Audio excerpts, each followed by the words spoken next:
Yo, what's up guys, welcome back from the Yugioh Pro Duel video next match, Cross-Banlist Cup. Let's zoom in. Back again at Group C, we have one of the older decks in this year's Cross-Banlist Cup being Empty Jar. It's going to take on one of the, well, I was about to say the older decks, but in the upper part that is. So one of the, pretty much the only deck from 2014 here, you know, being in the upper part of the tournament. So let's take a look. First of all, we have Empty Jar. I mean, the deck, I guess, needs no introduction. Back in the old school days, this was, I guess, one of the first few FTK/OTK strategies, heavily focusing on both Cyber Jar and or Morphing Jar, depending on which format you were playing and, you know, depends on which card was banned at the time, but I mean the strategy was pretty much straightforward, relying on stuff like Book of Tayu and the Shallow Grave and, you know, those good stuff from back then. It's going to take on Exceed Infernity's decklist from 2014, again Sehabi's decklist from back, you know, Worlds in Rimini, like 7-8 years ago, something like that. Anyway, so Empty Jar definitely wants to go first, and not sure what my set is. I believe a Cyber Jar.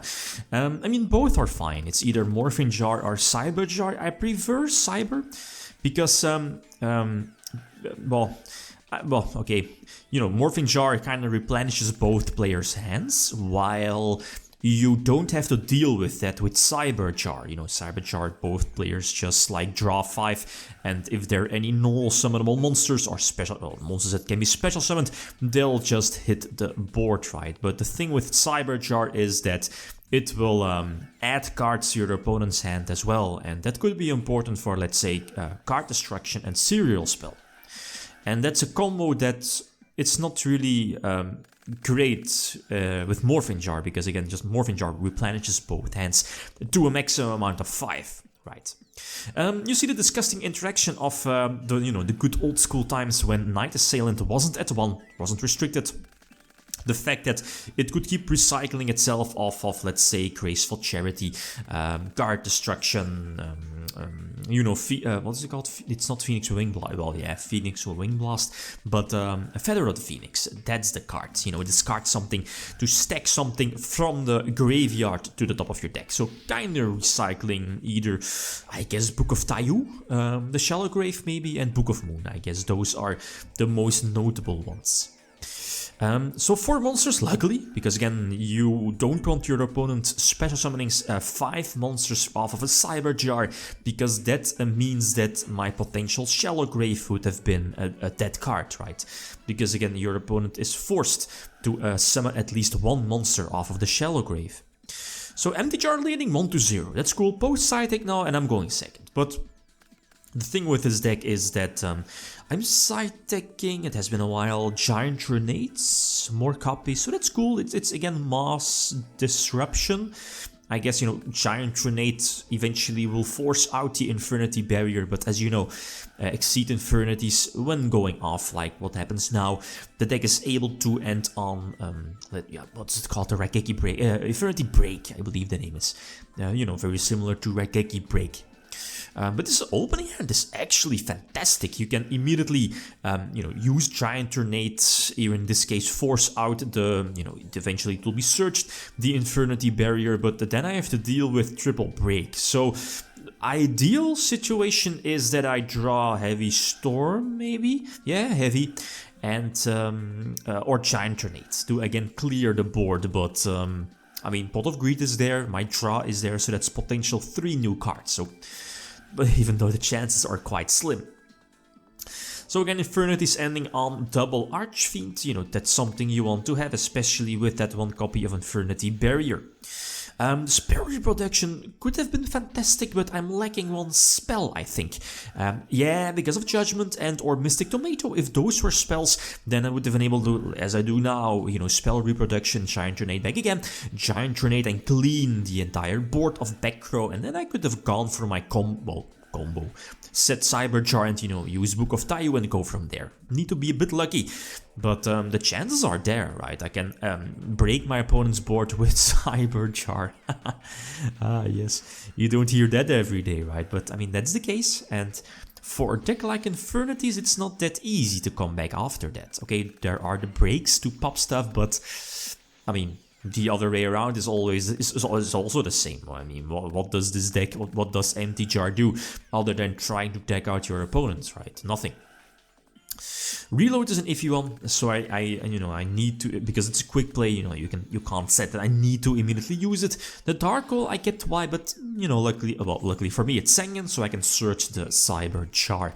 Not sure what my okay, it's Judge. Well, Judgment is definitely needed, and again, I guess it kind of stops Infirnities in its tracks. Hopefully, those two sets weren't the best. I'm Seki. I'm honest, my best draw here indeed would have been Book of Tayu, so again Giant Trinate the entire back row, and I can finally get off Cyber Jar. So in game number 3, I'm, very close to winning this one also, and leading with 2-1. But again, yeah, standard combo, and again some nice reveals off of Cyber Jar. At least the 2 cards I want to have are Shallow Grave and Book of Tayu. Again, Shallow Grave reboarding the Cyber Jar, and then a Book of Tayu to flip it face up and get those beneficial 5 draws. If one of those cards or both of them aren't revealed off of Cyber Jar, there are still cards like Spell Reproduction, Feather of the Phoenix to, well, get stuff back from the graveyard or put it to the top of my deck, right? You know how it works. So again, this should be my duel. Again, use Cyber Jar. I mean, I have everything. I have the track down for the potential draw. Same for Upstart. Spell Reduction is there, but... yes. Infernities, guys. Infernities revealing 5 monsters off of Cyber Jar. So... big problem is, again, I can't go for Shallow Grave because, again, my opponent can't reborn something, and that's a problem. My only out here is Card Destruction Serial Spell, and both of them, if I'm not mistaken, are still in the deck. Like 7 cards still in the deck. Both Card Destruction and Serial Spell are still there. Serial Spell is there, but sadly no Card Destruction, so it's game over. I can't do anything. This was so unfortunate. And I believe it happened in the previous matchup as well for Empty Jar. The thing is that if your opponent reveals 5 monsters, all of them will be special summoned. If they can special summon, that is, but no Shallow Grave. One option is, I guess, Premature Burial to reborn Cyber Jar, for example, and then flip it face down with something like Book of Moon. That's an option. But, I mean, yeah, it's a one-off. That's not really searchable. So game number 4. This is a decent opening, the Morphing Jar again. I can't proactively flip it face up during my turn, but it's fine. Both Solemn Judgments could, I guess, prevent Infernity from setting up, and I can just manually flip the Morphing Jar and again potentially take the game here, because then Solemn Judgment is there to potentially hit that back row, and I don't need to fear any hand traps, and that's huge for this deck. So Pot of Greed, again, it's not looking too great, because again, this Spell Reproduction isn't that fantastic. I need to draw one of Tayu, finally, like 17 cards left in the deck, 3 of them being Book of Tayu, and finally drawing one of them. But, those early Spell Reproductions definitely cost me some big cards, like Card Destruction, so... it's not looking too great. So draw 4, okay, Shallow Grave for Cyber Jar, and I believe, was there? Okay, Feather of the Phoenix, yep, to put back the Tayu, I guess. Drag it down, get rid of the spell reduction indeed. That's a small bummer, because stuff like Card Destruction, Serial Spell could definitely help out here. Problem though is that I believe it's here that I don't have any follow-up play. I believe both Sengen and... yeah, Morphing Jar, both Sengen and 97. Nope. No Shallow Grave, nothing to reborn, and I can't recover from this, and I'm just going to scoop it up. I'm not going to win this one. It's bit unlucky. It happened as well in the previous matchups. Was it against Plants or that? Plants, I think. With Infernities, Plants revealing 5 as well, 5 monsters off of Cyber Jar. It's just so unlucky, but... that's, I guess, the strategy and, the danger of it playing it. But that's how it is. So next matchup, the last matchup here in this particular group, we have Dead Return versus Planesynchro. And both these decks can still move on to the top 16 playoffs. Depends, how many matches, / duels they win in their next matchup. So again, like always, feel free to leave your predictions.